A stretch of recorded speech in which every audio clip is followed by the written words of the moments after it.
The Little Engine That Could by Watty Piper. Chug, chug, chug, puff, puff, puff, ding dong, ding dong. The little train rumbled over the tracks. She was a happy little train, for she had such a jolly load to carry. Her cars were filled full of good things for boys and girls. There were toy animals, giraffes with long necks, teddy bears with almost no necks at all, and even a baby elephant.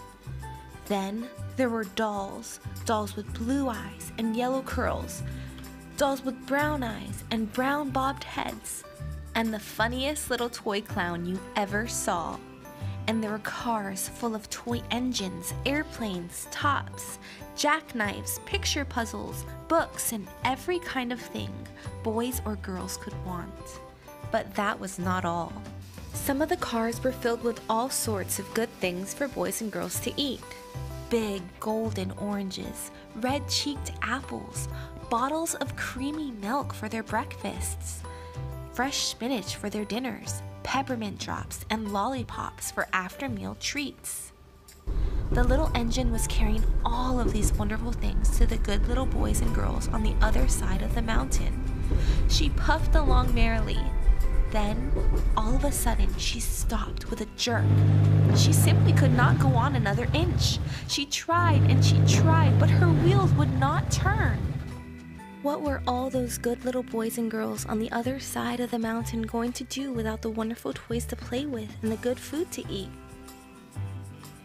"Here comes a shiny new engine," said the funny little clown who jumped out of the train.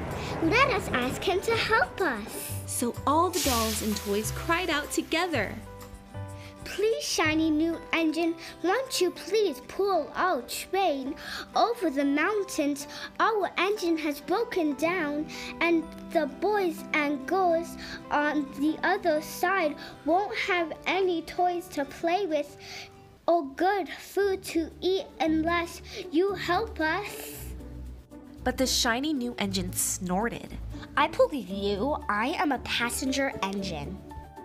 I have just carried a fine big train over the mountain with more cars than you ever dreamed of. My train had sleeping cars with comfortable berths, a dining car where waiters bring whatever hungry people want to eat, and parlor cars in which people sit in soft armchairs and look out of big plate glass windows. I put the likes of you, indeed not." And off he steamed to the roundhouse where engines live when they are not busy. How sad the little train and all the dolls and toys felt. Then the little clown cried out, "The passenger engine is not the only one in the world. Here is another engine coming, a great, big, strong one. Let us ask him to help us." The little toy clown waved his flag and the big, strong engine came to a stop. "Please, oh please, big engine," cried all the dolls and toys together. "Won't you please pull our train over the mountain? Our engine has broken down, and the good little boys and girls on the other side won't have any toys to play with or good food to eat unless you help us." But the big, strong engine bellowed, "I am afraid, engine. I have just pulled a big train loaded with big machines over the mountain. These machines print books and newspapers for grown-ups to read. I am a very important engine indeed. I don't know if you know this, but I'm kind of a big deal. I won't pull the likes of you." And the freight engine puffed off indignantly to the roundhouse. The little train and all the dolls and toys were very sad. "Cheer up," cried the little toy clown. "The freight engine isn't the only one in the world. Here comes another. He looks very old and tired, but our train is so little. Perhaps he can help us." So the little toy clown waved his flag and the dingy, rusty old engine stopped. please, kind engine. cried all the dolls and toys together. Won't you please pull our train over the mountains? Our engine has broken down, and the boys and girls on the other side won't have any toys to play with or good food to eat unless you help us. But the rusty old engine sighed. I'm so tired. I must rest my weary wheels. I cannot pull even so little a train as yours over the mountain. I cannot. And off he rumbled to the roundhouse, chugging. I cannot.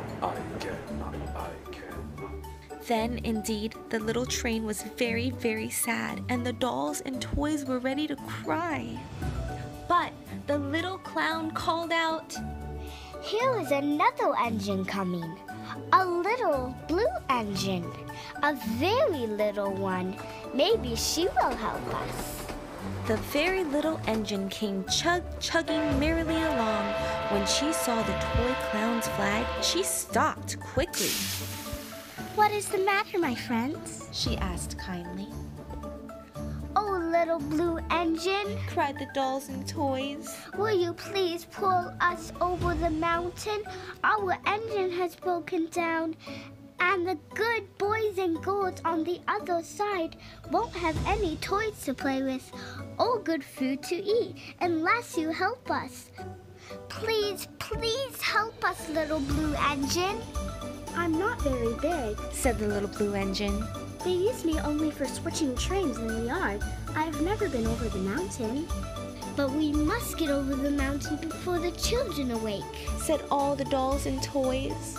The very little engine looked up and saw the tears in the doll's eyes.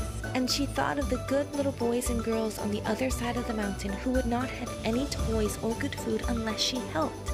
Then she said, I think I can. I think I can. I think I can.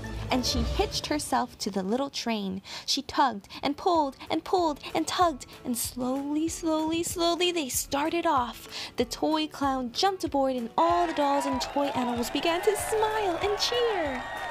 Puff, puff, chug, chug went the little blue engine.